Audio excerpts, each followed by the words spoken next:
மதீனாவில் இருந்த நிலை வந்து சொன்னல, யூதர்கள் இருந்தாங்க, அப்போ காஃபி முஷ்ரிக்குகள் இருந்தாங்க, அதாவது ஹவுஸ் கஜரஜ் கூட்டம் இருந்தது, இந்த 3 யூதர்கள் இருந்தாங்க. சரி, இவங்களுடைய ரெஸ்பான்ஸ் எப்படி இருந்தது ரசூலுல்லாஹ் ஊருக்கு வந்ததுக்கு அப்புறம்?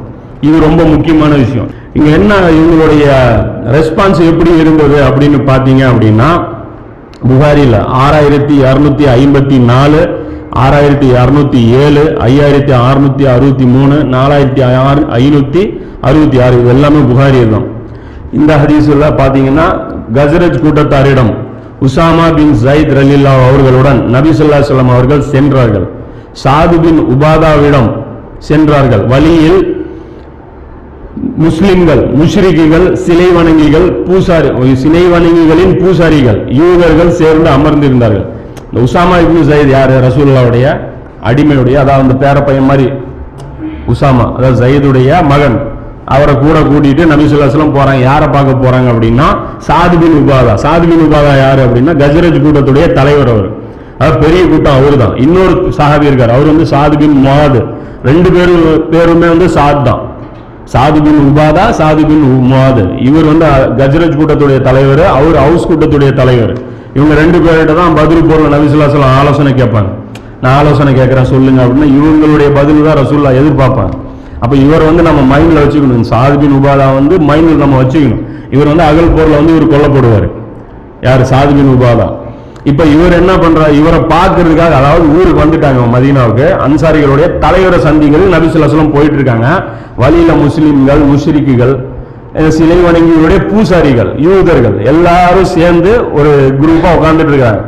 அதில் அப்துல்லா இப்னு உபை மற்றும் அப்துல்லா பின் ரவாஹாவும் இருந்தாங்க. அதான் அப்துல்லா இப்னு ரவாஹா இருந்தாங்கல்ல, இந்த அக்கபாவில் இருந்தவர், அவரும் இருக்காரு.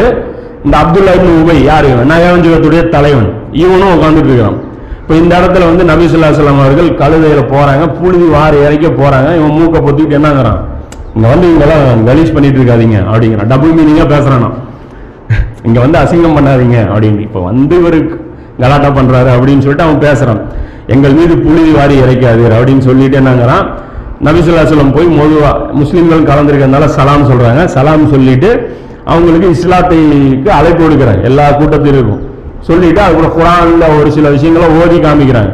அப்ப என்னங்கிறான் அப்துல்லா இப்னு உபை, இவன் என்ன சொல்றான், நீர் சொல்வது விட சிறந்த சொல் இல்லை என்றும் இது சத்தியம்தான் என்று இருக்குமானால் எங்கள் சபையில் வந்து எங்களை தொந்தரவு செய்யாது. இது சத்தியம் தானே, நல்ல சொல் தானே, அப்ப ஏன் இங்க வந்து சொல்லிட்டு இருக்கிற? இங்க வந்து சொல்லாத, நீ போய் உங்க இடத்துல போய் உக்காந்துவா. யாராவது எங்க ஆளுங்க வந்து உங்க சபைக்கு வந்து உக்காந்தாங்கன்னா அப்ப நீ வந்து இந்த படி இங்க வந்து நாங்க குரூப்பா சேர்ந்து இருக்கிற இடத்துலலாம் நீ வந்து இதெல்லாம் பண்ணக்கூடாது அப்படின்னு சொல்லி அவங்க வந்து நபி ஸல்லல்லாஹு அலைஹி வஸல்லம் அவங்களை வந்து அவமானம் பண்றான். எங்களை சேர்ந்தவர் உங்களிடம் வரும்போது அதை கூறும் அப்படின்னு சொல்லி அவன் எகத்தாளமா பேசுறான். அப்ப அங்க இருக்கிற அப்துல்லா இப்னு ரவா என்ன சொல்றாங்க, சத்தம் போடுறாங்க, இல்ல அல்லாஹ்வுடைய தூதரே நீங்க சொல்லுங்க, நாங்க இதை விரும்புறோம், நீங்க இது சொல்லுங்க அப்படிங்கிறாங்க. இவன் வந்து என்னங்கிறான், நான் தான் பேசுறேன்ல அப்படிங்கிறான். இது அப்படியே வாக்குவாதமா ஆகி கடைசி அடிதடி வரைக்கும் போயிடுது. அதுக்கப்புறம் ரசூலுல்லாஹ் வந்து அமைதிப்படுத்துறாங்க. அப்ப ரியாக்ஷன் பாருங்க, இவனுக்கு வந்து கடுப்பு.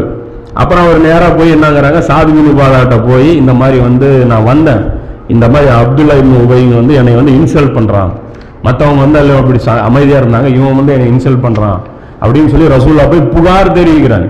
அப்ப அவரு சொல்றாரு, சாது பின் உபாதா விட்டுருங்க அல்லாஹ்வுடைய தூதரே, நீங்க வர்றதுக்கு கொஞ்ச நாளுக்கு முன்னாடி தான் நாங்க அவனை மன்னராகவே தேர்ந்தெடுத்து வச்சிருந்தோம், முடிச்சுட்டுறதுக்காக கிரீடம் எல்லாமே தயார் பண்ணி வச்சிருந்தோம், அதை பண்ணி அவனுக்கு ஃபங்க்ஷன் நடக்கிறதுக்குள்ள நீங்க வந்துட்டீங்க, அவனுக்கு எல்லாம் போச்சு, அந்த கடுப்புல அவன் இருக்கிறான், அதனால வந்து அவனை வந்து நீங்க இது பண்ணாதீங்க, உங்களுடைய கண்ணியத்தை பத்தி சொல்லவே வேணும், அல்லாஹ் உங்களுக்கு கண்ணியத்தை கொடுத்துருக்கான், இவனை எல்லாம் போய் நீங்க மைண்ட் பண்ணாதீங்க. ஆனா இவன் கடைசி வரைக்கும் நபி ஸல்லல்லாஹு அலைஹி வஸல்லம் மேல ஒரு கார்புணர்ச்சி, இஸ்லாத்தை ஏத்துக்கல.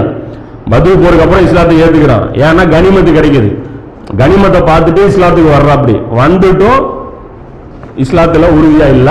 இப்ப இந்த செய்தி எல்லாம் இது தெரிஞ்சுக்கணும். அதாவது முனாஃபிக்குகள் இப்படி, இவனுடைய தலைவரத்துல இப்படி ஒருத்தர்